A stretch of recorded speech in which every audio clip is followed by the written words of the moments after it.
This is Pulse of Africa, the face and voice of Africa. The story of resurgent and burgeoning Africa is here, only on the Pulse of Africa channel.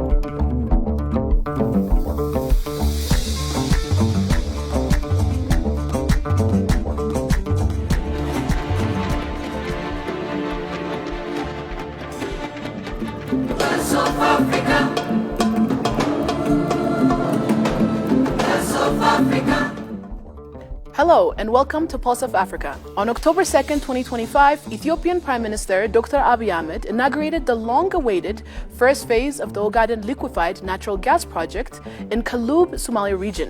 تناولت مجالات التعاون في الطاقة والزراعة والرعاية الصحية.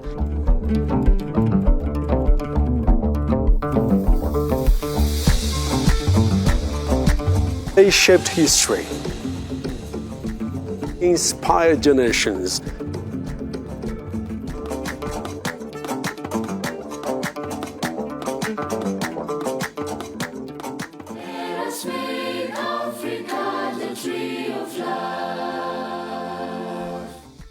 ክቡር ጠቅላይ ሚኒስትር ቁልፉን በመንካት ፐልስ ኦፍ አፍሪካን አስጀምረውልናል።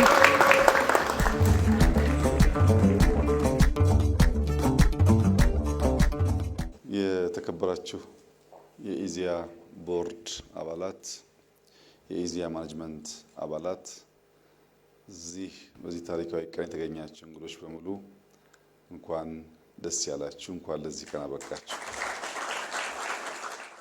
የሰው ልጅ ስሪት በተለይም ጭንቅላት እንደ ነጭ ወረቀት ነው። የነገሩትን የሚያደምጥ ያደመጠውን ደግሞ ፕሮሰስ አድርጎ ሪፍሌክት የሚያደርግ ነው። በናሬሽን በንግግር ሰው ይሰራል፣ ማህበረሰብ ይሰራል፣ ሀገር ይሰራል፣ አህጉር ይሰራል። በዚሁ ንግግር ግለሰብ ይፈርሳል፣ ማህበረሰብ ይፈርሳል፣ ሀገር ይፈርሳል። የኢትዮጵያ ምስቅልቅል ውጤት የገነባነው የናሬሽን ውጤት ነው። እንዳንተማመን፣ እንዳንግባባ፣ እንዳንከባበር፣ እንዳንተጋገዝ፣ በጋራ እንዳንቆም ያደረገን ናሬሽን ነው። አፍሪካም እንዲሁ ትልቅ ሳለች ትንሽ መስላ እንድትታይ ፊዚካሊ አንሳ አቅሟ አንሶ የመፍጠር አቅሟ አንሶ እንዲታይ የተሰራበት ዋነኛው ምክንያት በናሬሽን ጭንቅላትን ለመመገብ የአፍሪካ ሀገራት የነበራቸው ዝግጁነት ውስን ስለሆነ ነው። ባለፉት 7 ዓመታት ሰፋፊ የመሰረተ ልማት ግንባታዎች ተሰርተዋል። ኢቢሲን ኢቲቪን ብትወስዱ በአፍሪካ ትልቅ የሚባል ኢንፍራስትራክቸር ገንብቷል። ፋናን ብትወስዱ እንዲሁ ሰፋፊ ስራ ተሰርቷል። ኦቢኤን የአማራ ሚዲያ በኢንፍራስትራክቸር ደረጃ በጣም ሰፋፊ ግንባታዎች አድርገዋል። ኢዚያ 80 ዓመቱን ካከበረ ጥቂት ጊዜ ሆኖታል። 80 ዓመት ሙሉ ከኢትዮጵያ ወጥቶ ወደ አፍሪካ ማደግ አለመቻሉ አግባብ አልነበረም። አግባብ አለመሆኑ መክሰስ ሳይሆን ግን ሰርተን መቀየር ያስፈልግ ነበር። አሁን ፐልስ ኦፍ አፍሪካ በዚህ ሁኔታ መቋቋሙን አቅላችሁ እንዳታዩ። ሃምብል ቢግኒንግ በጣም ቀለል ያለ ጅማሮ ቢመስልም በጥቂት ዓመታት ውስጥ በአፍሪካ ቀደምት ታዋቂ ከሆኑ ሚዲያዎች አንዱ ለመሆኑ ምንም ጥርጥር የለውም። ለዚያ ምክንያቱ ደግሞ የናሬሽን ግንባታ በሀገራት ሲጀመር ከሀገር ኢኮኖሚ ጋር የተሳሰረ ጉዳይ ነው። የቻይናው ሚዲያ፣ አሁን በቅርቡ የህንዶች ሚዲያ፣ በአውሮፓ የምናውቃቸው የአውሮፓ ሚዲያዎች፣ የአሜሪካ ሚዲያዎች የአረብ ሚዲያዎች እያደጉ የመጡት ከሀገራት እድገት እና ከአቅም ጋር በቀጥታ ይያያዛል። ሁላችሁም እንደምታውቁት ተስፋ አድርጋለሁ እንደምታምኑት ኢትዮጵያ እያንሰራራች ነው፣ ተነስታለች። የዚህ 5-6 ማክሲመም 10 ዓመት የኢትዮጵያ ታሪክ ድሮ ከምናውቀው ታሪክ ጋር በፍጹም አይመሳሰልም። የዛሬ 10 ዓመት ያለችው ኢትዮጵያ በአፍሪካ በብዙ ነገር ግንባር ቀደምት ነች። ያኔ ናሬሽን ቢልድ ማድረግ የመሻት ጉዳይ ሳይሆን ኃላፊነት ሆኖ ይመጣል። ያደገችው ቻይና ከራሷ አልፋ የዓለምን ናሬሽን ለመገንባት እንደሰራችው እያደገች ያለችው ህንድ ከራሷ አልፋ የዓለምን ናሬሽን ለመገንባት እየሰራች እንዳለችው ሀብት ያላት ካታር አልጀዚራ እንደገነባችው ሁሉ እኛም ኢኮኖሚያችን እያደገ ሲሄድ በአፍሪካ ናሬሽን ውስጥ ጉልህ ስፍራ መጫወት ኃላፊነታችን መሆኑ አይቀሬ ጉዳይ ነው። ለምን የተባለ እንደሆነ ወደ ኋላ መለስ ስንል በታሪካችን የአፍሪካ ከፍተኛው አደጋ የነበረው ከውጭ እየመጡ ያሉ በዝባዥ ኃይሎች አፍሪካን እንዳይበዘብዙ መከላከል ነበር።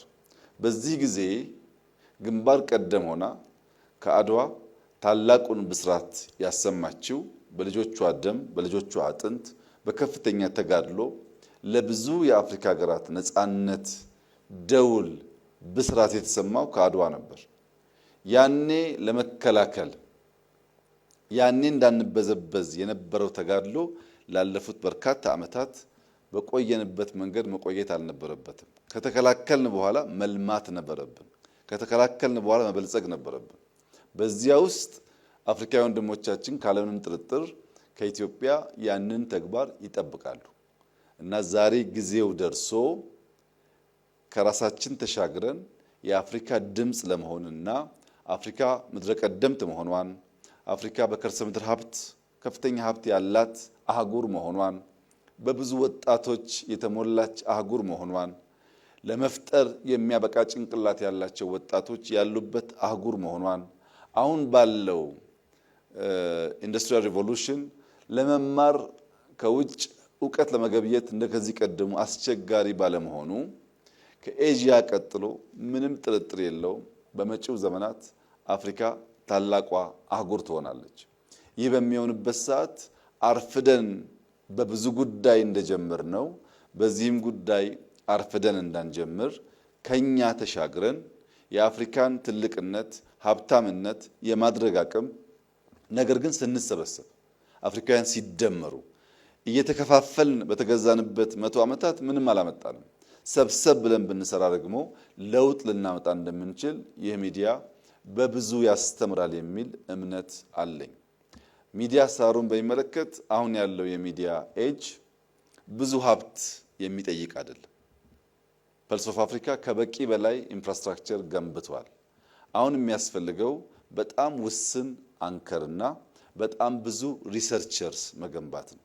ለምሳሌ ቅድም ያየናቸው ዜና አቅራቢዎች ለድፍን አፍሪካ ከሚሆኑ አንድ ሰው ለዌስት አፍሪካ፣ አንድ ሰው ለኢስት አፍሪካ፣ አንድ ሰው ለኖርዝ፣ አንድ ሰው ለሳውዝ ተመድቦ ከጀርባው በርከት ያሉ ሪሰርቸርስ ኖረው በምርምር ላይ ቤዝ ያደረገ ኢንፎርሜሽን ፕሮዲዩስ ማድረግ ከቻለ ምንም ጥርጥር የለውም በአፍሪካ ቀዳሚ ይሆናል። የተለመደው የኢትዮጵያ የዜና አቀራረብ ትራዲሽን አሁን አይሰራም። ለምሳሌ የውጭ ሚዲያዎችን ያጣቀሱ ማቅረብ ሳይሆን ከውጭ ሚዲያዎች ጋር እኩል ዜና ማቅረብ ያስፈልጋል። ያ ደግሞ እንዲሆን በጣም ብዙ ቱሎች አሉ። በቀላሉ መረጃን ማሰባሰብ አናላይዝ ማድረግ ይቻላል። ቀድሞ መረጃን ማቅረብ ሲቻል ተወዳዳሪ የተኮነ ይኬዳልና ወጣቶች እንድታበዙ የጀመራችሁት ነገር ፍሬያማ እንዲሆን ተግታችሁ እንድትሰሩ ከስራ ከትጋት ውጪ ውጤት ስለማይኖር በብዙ ጥረት ለአፍሪካ ግንባር ቀደም ሚዲያ እንድታደርጉት አደራ እያልኩ እዚህ ቦታ የተቀጠራችሁ ወጣቶች ታሪካችሁ በእጃችሁና ከፊታችሁ ነው ያለው። ቀደምት የሚዲያ ሰዎች እዚህ የምታዩቸው በጊዜያቸው ብዙ የተጉ ብዙ የሰሩ አሁን ላለው ወጣት ደግሞ ልምዳቸውን ለማካፈል ከኛ ጋር የሚገኙ ግለሰቦች አሉ። እናንተም ነገ በታሪክ ውስጥ ስማችሁ ጎልቶ የሚጠራ በስራችሁ የምትታወቁ እንድትሆኑ ከፈለጋችሁ ትጋት ያስፈልጋል። ከስራ ውጪ ከትጋት ውጪ ውጤታማ መሆን አይቻልም። ስራችሁን አትለማመዱት፣ አትቻሉት፣ በቅተናል አትበሉ። በየቀኑ መማር፣ በየቀኑ መትጋት ያስፈልጋል። ከልምምድ ወጥተን ሁል ጊዜ የምንማር እንድንሆን፣ የምናድግ እንድንሆን፣ በአፍሪካ የምንፈለግ እንድንሆን አበክራችሁ እንድትሰሩ አደራላችሁ ፈልጋለሁ። ፐልስ ኦፍ አፍሪካ እንደተባለውም የአፍሪካ ድምጽ ነው። የአፍሪካ ምስል መገለጫ ነው። የአፍሪካ ባህል መገለጫ ነው። የአፍሪካ ሀብት መገለጫ ነው። ኢትዮጵያ አንሰራርታ አፍሪካ የምታንሰራራበትን መንገድ አብረን ካልሰራን በቀር ብቻችንን ማደግ ስለማንችል ከአፍሪካ ወንድሞቻችን ጋር በሁሉም ነገር በትብብርና በመደመር በጋራ እንድንቆም ፐልስ ኦፍ አፍሪካ ሚናውን እንዲጫወት ከአደራ ጭምር ላሳስባችሁ ወዳለሁ። እንኳን ደስ ያላችሁ። ታላቅ ቀን ነው። እንኳን ደስ ያለን። እጅግ አድርጌ አመሰግናለሁ።